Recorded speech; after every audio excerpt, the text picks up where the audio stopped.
He built an AI tool to, quote, cheat on everything. Then he got kicked out of Columbia and ended up with millions of dollars from investors. This year, we took a look at AI on a New York City campus. From WNYC, this is NYC Now. I'm Irek Pinobi, in for Janae Pierre. This week, we're looking back at some of our favorite stories of 2025.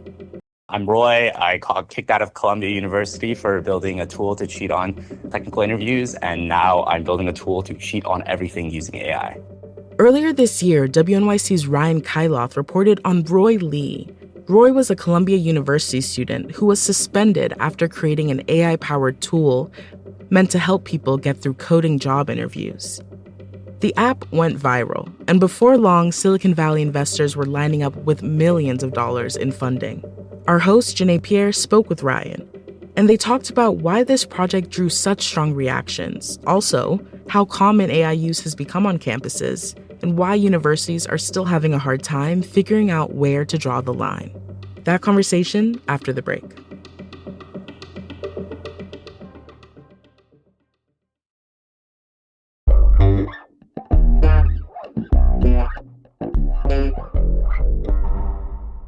All right, Ryan, tell me the truth here. Did you use AI for this story? I did. I'll tell you about what I did at the end. Okay, yeah, we'll save that for later. What can you tell me about Columbia student Roy and his friend/classmate? Who are they?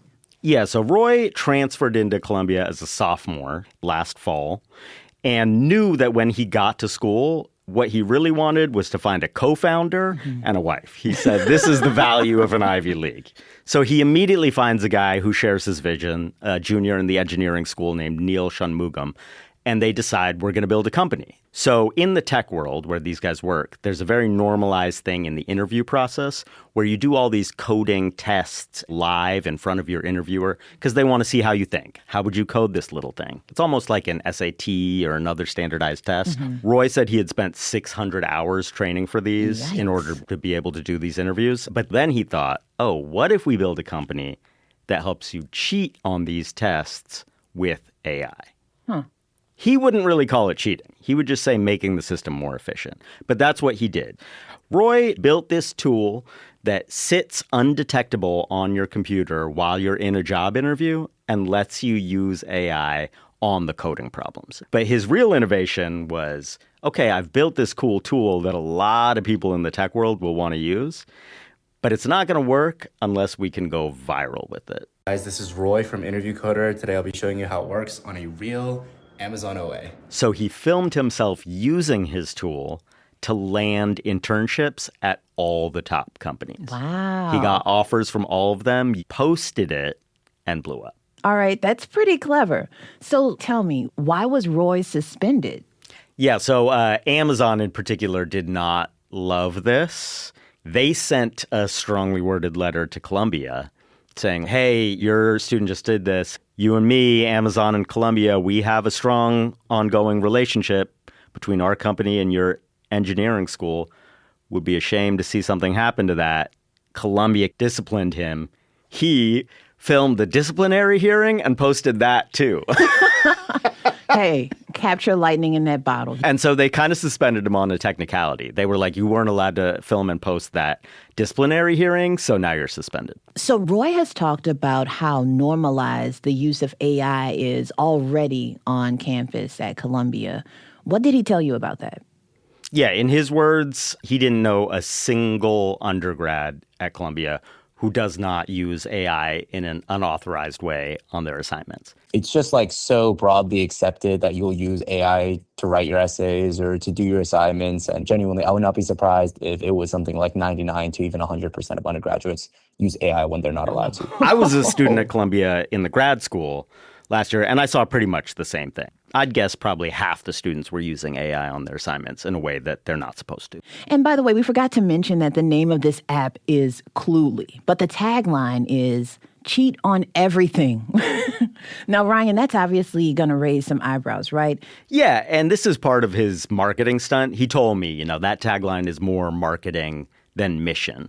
Cheat on everything is sort of intentionally ambiguous. It's just meant to be provocative. But I think if you took a few seconds to think about it, then you would realize that one, the future where we use AI more and more and more is sort of inevitable. And two, as society adopts this future, everyone is going to be uncomfortable with it. But it's better that we just embrace the discomfort and sort of stand in the eye of the hurricane when it happens. So the product isn't just for these tech interviews anymore. He's envisioned Cluely as an AI layer that sits on your computer for every kind of virtual interaction. But he's saying it's not really cheating. Yeah, it's just research. He used the example of a calculator. Back when the calculator came out, people would go on marches to stop people from using the calculator. And what do you know, 20 years later, everyone literally has a calculator in their back pocket. AI use is just going to become more widespread. Look at us now. Look at us now. Yeah. Even spell check, right? Exactly. It's been a minute for me since I've been in college, didn't do the grad school thing because, know thyself. But I'm curious, what about professors? Is their stance on AI? Most schools that I've looked at, they kind of leave it up to the professor on a case-by-case basis. Mm-hmm. At Columbia, you're allowed to use AI if your professor gives you explicit permission. And this is where you get into an interesting thing with, you've got a lot of younger, more tech-savvy professors who are saying, okay, AI is here to stay. How can I build it into the classroom? How can I build it into assignments? And how can I challenge students to show me the value that they, the human being, are adding on top of AI? At the same time, you've got some other professors who maybe they're near the end of the career. They've been teaching Shakespeare the same way with the same tried and true assignments for 40 years. And that's not going to work anymore because the students can use AI to diagram the Shakespeare sentence or pull out the themes from the reading or write their essays. So I spoke to one professor who falls more on the progressive side of that. Anand Rao, he's the chair of the communications department at the University of Mary Washington, also my alma mater, and he was my professor. He had an interesting take on this. He said AI is useful in a very specific way for them. We're looking at a disruption that brings back the need for those humanities and liberal arts skills in a way that for the last couple of decades, people have kind of shirked. And they've said that those aren't as important anymore. You need technical skills. Well, now it's a little different. Those leadership skills, the communication, collaborative, critical thinking skills are incredibly important, especially if you're going to be leading AI agents and tools in the workplace. So that has kind of framed my approach. He said that honor policies and cheating policies are going to have to evolve and adapt because our definition of what cheating is changing. What does it mean to use a tool appropriately or inappropriately? Is it a matter of just letting people know how you're using the tool? Maybe that's enough. How do you negotiate between those things? He's kind of at the forefront of this. He wrote a book on the subject of AI in education. So I think we're going to see everybody slowly catch up to the conversation. What kind of message does that send to students building things like this? So I think you're always going to see ambitious tech kids who have that. But Columbia also attracts a lot of more by the book, traditional, I'm here to go through school and then get a nice job in my field. But the entrepreneurial folks, they often have this kind of rebellious streak. So I think students who have that are going to admire him. Students who don't are going to think this is a pretty wild gamble. He has already dropped out, right?